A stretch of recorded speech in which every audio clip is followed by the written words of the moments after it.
साथियों नमस्कार। एक बार फिर मैं आ गया हूँ जीवन का सबक लेकर।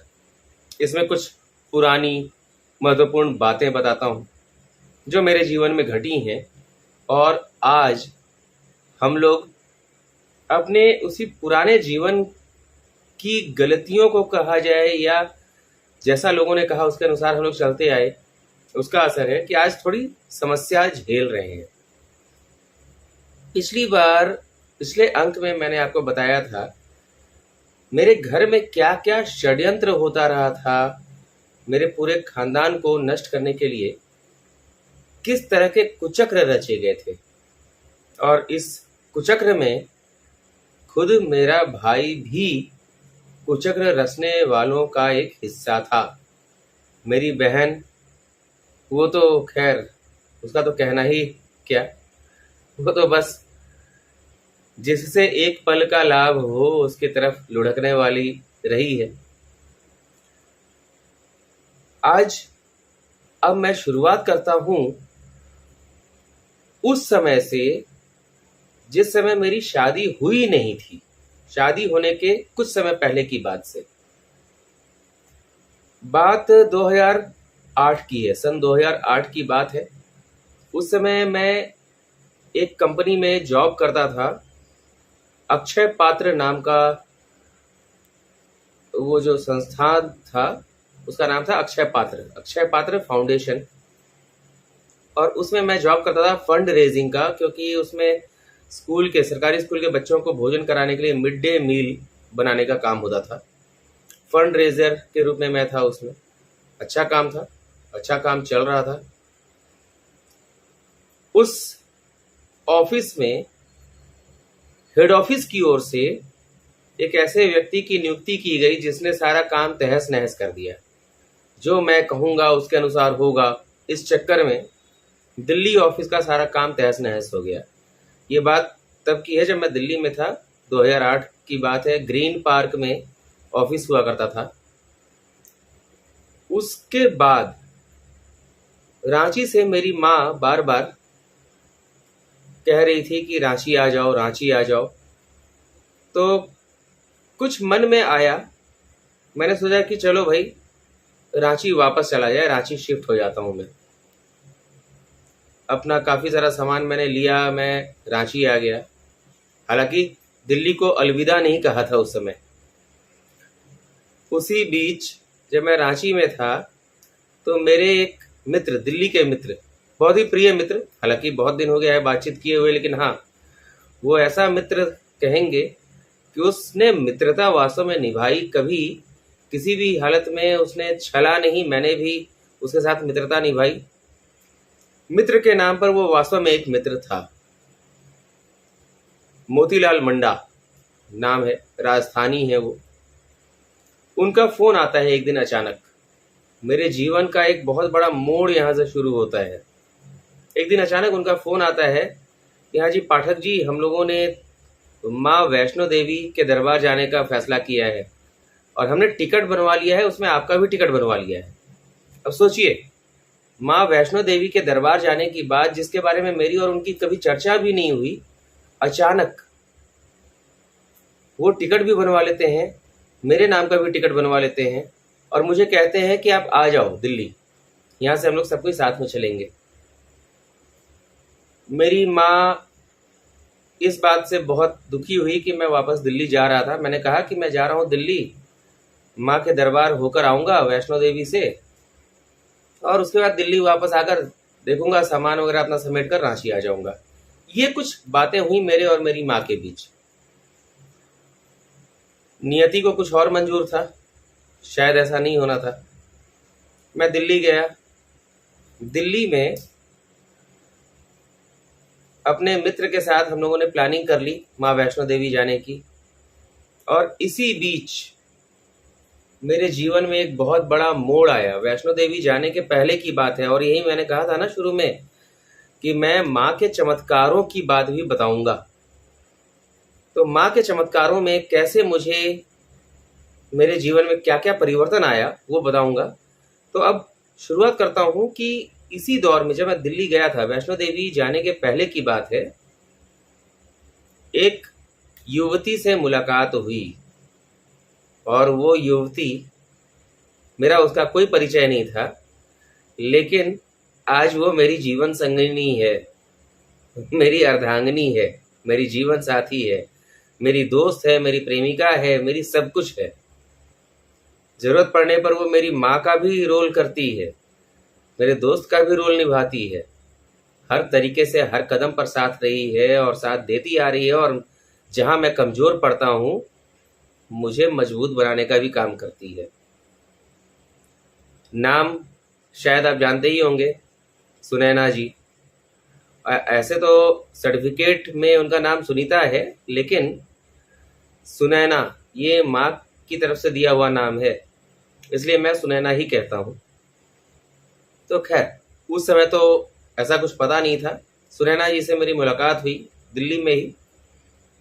कैसे कैसे हो गया, कहाँ कैसे मुलाकात हुई, ये बहुत लंबी चौड़ी कहानी है, इसमें बहुत बारीकियों में जाने की आवश्यकता नहीं है। लेकिन हाँ, मुलाकात हुई और कुछ ही दिन के मुलाकात में हम लोगों की घनिष्ठता बढ़ी, दोस्ती बढ़ी। और आप ये सोचिए कि उसके बाद जब मैं माँ वैष्णो देवी के दरबार जाने लगा, तो उस दिन सुनैना जी मुझे छोड़ने के लिए मेरे मित्रों के पास छोड़ने तक आई थी। और वहाँ से भावुक होकर, जैसे इस मतलब उस समय सोचिए बहुत ज़्यादा नज़दीकी नहीं थी, फिर भी ऐसा लगा कि जैसे एक पति और पत्नी एक दूसरे से अलग हो रहे हैं 2-4 दिन के लिए, ऐसा महसूस हुआ।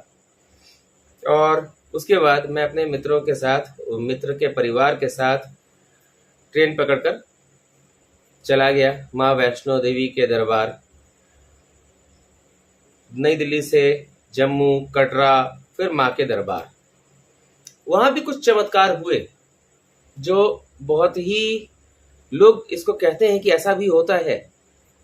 दरअसल जब हम लोग चढ़ाई कर रहे थे तो अर्धकुंवारी जाने के बाद उस दिन भयंकर बारिश आई थी और पूरा रास्ता अस्त व्यस्त हो गया था। उसके बाद हमने चढ़ाई की माँ के दरबार तक जाने के लिए। पूरी रात हम लोग चलते रहे। भोर के समय हम लोग ऊपर पहुंच चुके थे। अब ऊपर जाने के बाद गर्मी का मौसम था, वो बहुत ही गर्मी का मौसम था। ऊपर जाने के बाद हम लोगों ने स्नान किया, फव्वारा चल रहा था, उसमें स्नान किया। हाँ, प्रसाद हमने नीचे से ही ले लिया था, कटरा से ही मैंने भी लिया था, मेरे मित्र ने, उसके परिवार ने, सबने प्रसाद ले लिया था। मेरे मित्र के साथ परिवार में तो कई लोग थे, लेकिन हाँ, मुख्य रूप से उनकी पत्नी, उनके 2 बच्चे।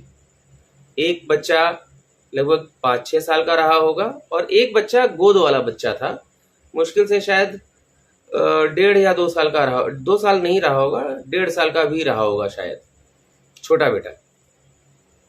तो हम लोगों ने स्नान किया। स्नान, ये ऊपर की बात है, ऊपर जाने के बाद। और हम सभी का जो प्रसाद का पैकेट था वो प्लास्टिक के कैरी बैग में, बड़ा बड़ा पैकेट था, उसमें रखा हुआ था। मैंने अपने सामान के साथ अपना प्रसाद का थैला रखा हुआ था, मेरे मित्रों ने अपना प्रसाद का थैला रखा हुआ था किनारे। स्नान करके आए हम लोग। उसी बीच मेरे मित्र के छोटे बच्चे ने, छोटे बेटे ने, अबोध बालक है, एकदम छोटा, 1-1.5 साल का बच्चा, उसने पेशाब कर दिया। प्रसाद पर नहीं किया, उसने पेशाब कर दिया और पेशाब की बूंदें, छींटें शायद प्रसाद के पैकेट पर भी पड़ी। तो सबने कहा कि अरे कोई बात नहीं, बच्चे का है, धो लीजिए, इसको धो लीजिए। तो मन में तो एक आशंका सी तो हो ही गई थी, फिर भी लोगों के कहने पर मैंने पानी से उस पैकेट को, पैकेट पूरी तरह पैक था, बंद था, इसलिए अंदर पानी नहीं जा सकता था, उसको बाहर से पूरा धो दिया मैंने। और धोने के बाद फिर जब समय आया, बारी आई, तो हम लोग चले गए, लाइन में खड़े हो गए माँ के दरबार जाने के लिए। और बहुत लंबी लाइन थी। भैरव बाबा का दर्शन करने के लिए जो ऊपर की तरफ लाइन जाती है, उस तरफ से लाइन माँ के दरबार में जाने के लिए थी। बहुत लंबी लाइन थी। हम सभी लाइन में लगे हुए थे, मैं, मेरा मित्र, उनका परिवार, सभी ने अपना अपना प्रसाद का थैला लिया हुआ था और मेरे हाथ में भी मेरा प्रसाद का थैला था। लेकिन ये चमत्कार जो बहुत ही अजीब चमत्कार है, जिसके बारे में आज तक किसी को पता नहीं चला, ना मुझे, ना मेरे मित्रों को, ना किसी को। मेरे हाथ में जो प्रसाद का थैला था वो कब कहाँ किधर गायब हो गया पता ही नहीं चला। मतलब उसे हमने ऊपर भैरव बाबा की तरफ जाने के रास्ते से लेकर माँ के दरबार तक के, गुफा तक जाने तक के रास्ते में जाकर पूरा ढूंढ लिया मैंने, मेरे मित्रों ने ढूंढ लिया, जो लाइन में लगे हुए थे और लोग, उन लोगों से पूछ लिया कि भाई प्रसाद का पैकेट दिखा है किसी को? नहीं दिखा, वो कहीं नहीं दिखा। वो अचानक समझ लीजिए कि अदृश्य हो गया। और ऐसा भी नहीं कि मैंने कहीं रखा हो और छोड़ दिया हो, अगर वैसा भी होता तो किसी किसी को तो दिखता, लेकिन वो आज तक एक रहस्य बना रह गया। हमें पता ही नहीं चला कि कब वो कहाँ गायब हो गया प्रसाद का थैला। जब माँ के दरबार में हम लोग घुसे, माँ की गुफा में घुसे, उस समय मन बड़ा उदास हो गया था कि मैं माँ के पास तो आया, लेकिन माँ के लिए भोग लेकर मैं नहीं आ सका। और जब मैं माँ के आगे पहुंचा तब मुझे आभास हुआ कि ये सब माँ का चमत्कार था, क्योंकि उस थैले पर भले ही बच्चे का हो, परंतु यदि मूत्र की बूंदें पड़ी भी हैं, भले हमने धो लिया हो, शुद्धिकरण कर लिया हो, परंतु वो चीज अशुद्ध हो गई।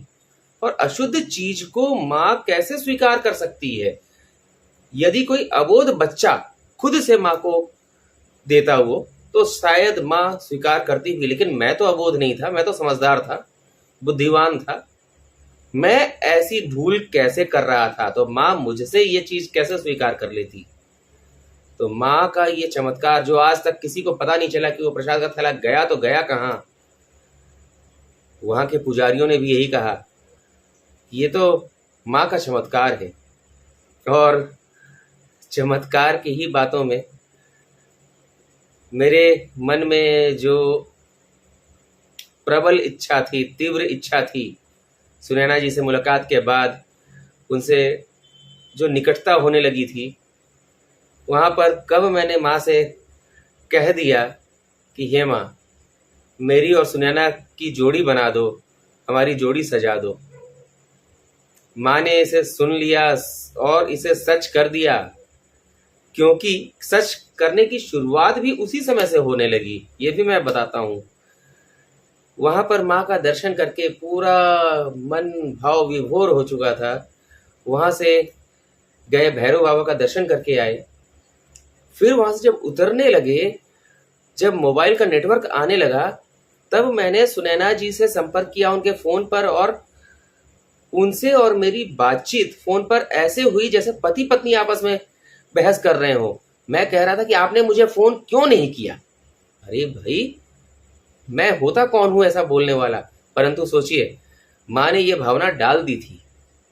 तो इसके आगे बहुत सारी चीजें हैं, ये भी मैं बताता जाऊंगा। मतलब हम लोग उस समय जो आपस में बहस कर रहे थे, मेरे मित्र ने कहा कि अरे भाई, वो तो आपकी दोस्त हैं, उनसे आप कैसे बात कर रहे हैं, वाइफ की तरह। मैंने कहा पता नहीं क्या है। तो आगे की कहानी अगले अंक में बताऊंगा। कहानी बहुत ही रोचक है, दिलचस्प है, और जीवन का सबक मिलता है, माँ के चमत्कारों के बारे में पता चलता है। तो बने रहिएगा हमारे साथ। हमारे अगले अंक में भी मैं आऊँगा। नमस्कार।